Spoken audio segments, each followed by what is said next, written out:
Yes, I've got my Durham's rock hard water putty out again, and I'm gonna mix it up in my sheetrock container. That's probably one of the best ways to do it, in a sheetrock pan like that. I've seen painters, like if you only need a little bit, you can pour a little bit on a piece of cardboard or a piece of wood, form a little volcano, put the water in there, and then use your putty knife back and forth, mix it up that way. But when you got lots to do, especially on my little project like this, you've seen all the different areas where I've done this from before. I've showed you other videos on how to mix this stuff up, how to apply it, and that kind of stuff. You need some sort of pan to mix it in. You might as well go get yourself one of these plastic sheetrock pans. They're cheaper than the stainless steel one. I don't know why I haven't graduated to the stainless steel. I keep thinking, well, I'll just keep using the plastic one until it breaks or I get tired of it, it doesn't clean up, and I still got it. I actually have two of them. I don't know how I got the second one. Stainless steel ones are really probably the best way to go if you're planning on doing sheetrock repairs and mixing tile grout up every once in a while, or quick set, or water putty such as this, different things. And you know, if you're not sure, just get the plastic one. This one's probably $5 or $6. The other one's probably 15 bucks, something like that. So I mean, how much are we talking about to get the stainless steel one? Another extra $10 or so. So anyways, I'm going to end up putting my water putty on in a few different areas. I'm gonna tighten up these different areas. I'm gonna check on them before I do the next step. Another thing I've got to do today is I've got my flashing that's painted white. I've got to mix up. I found the paint, this paint here that matches the flashing color. I found it in these containers. And I'm going to have to find out which exact one it is, so then I'm going to paint my flashings and stuff.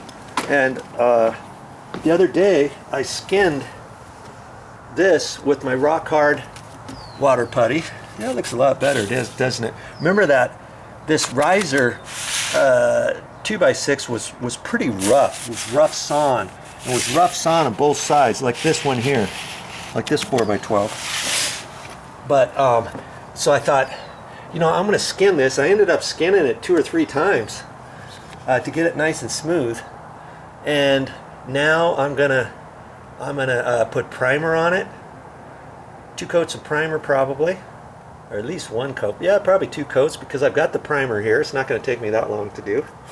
And then I've got some other paint that matches these stairs, and I'm going to get that paint out, and I'm just going to paint this riser, just the riser, because the piece of flashing, it's a double piece like this.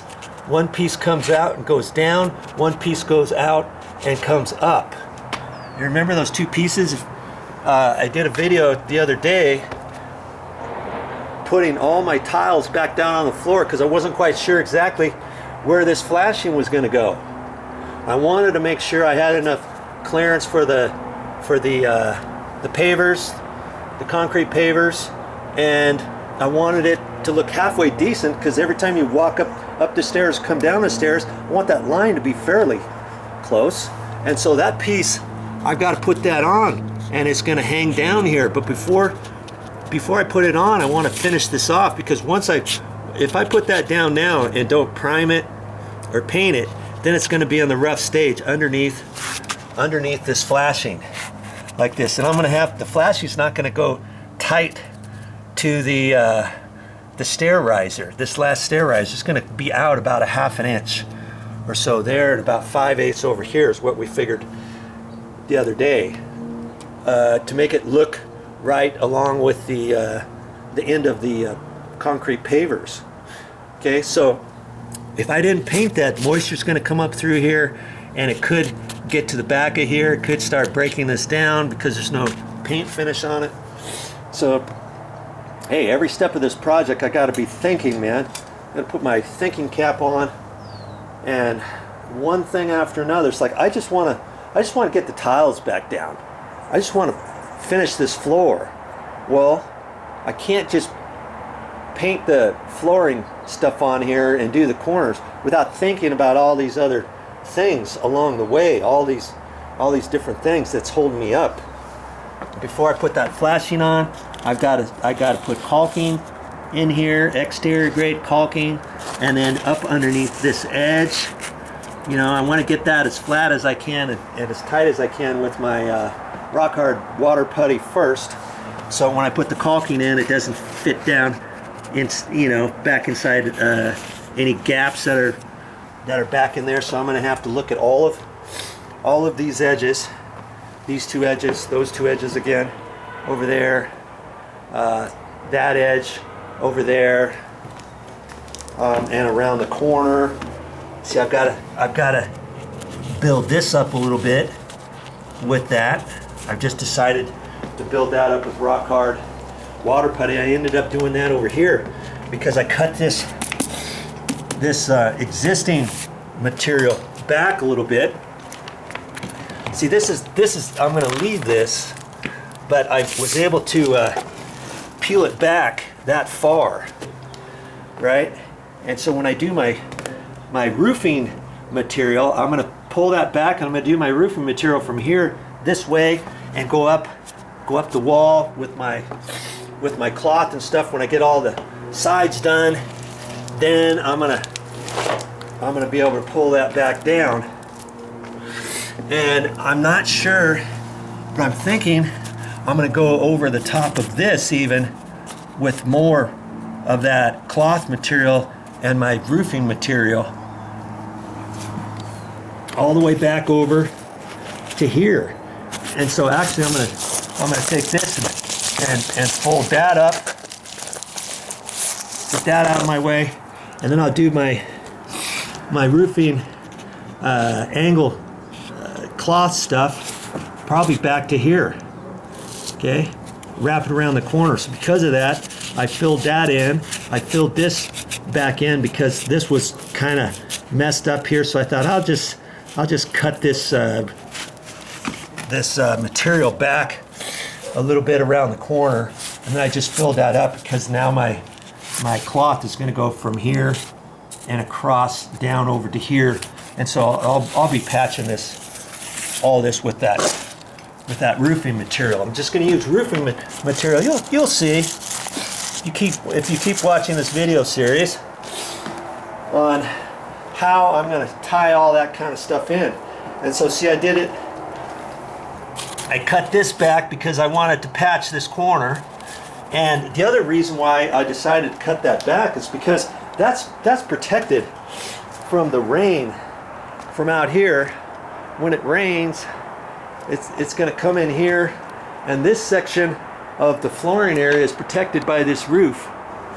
Okay, and we've got the column here that's protecting it from the rain on the back side. You've got this column here, and so I thought, why stop my new stuff right here when I can go around the corner and then patch it in. So I'll fill this in with the same rock hard water putty a little bit, because I didn't want to just leave it and go over it with the cloth. Yeah, I could probably do that and put some of the goop down there and then put it, but I'm gonna just do it with the rock hard water putty because I have it. And so then this, I'll continue back over here. I'll have to clean this up, and so my white patch material is going to come all the way back here and then around.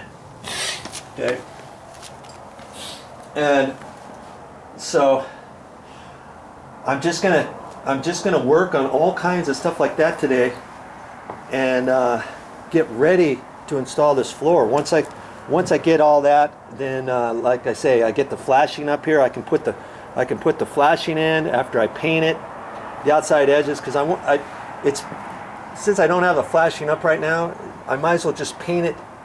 A lot easier painting it now than after I get it up, so I have to try to cut it into the new stair and the stucco and all that.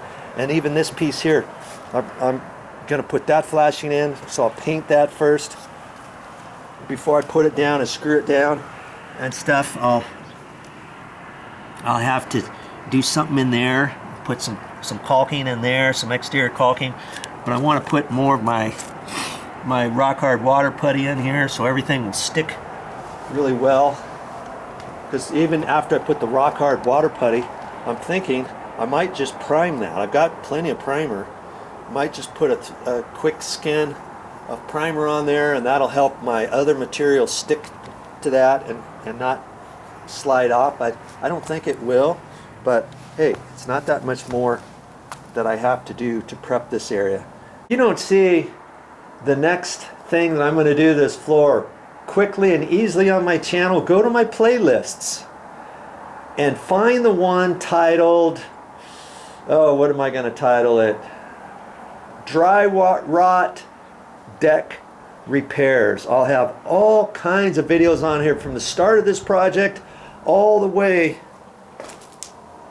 through to reinstalling the pavers. Yes, all of these pavers go down on this floor, but there's quite a few different steps I still have to do. So look for those on my channel. Well, that's all I got for this time, but I'll be back with more videos. And if you like what you see on my channel, subscribe. If you're already a subscriber, thank you very much.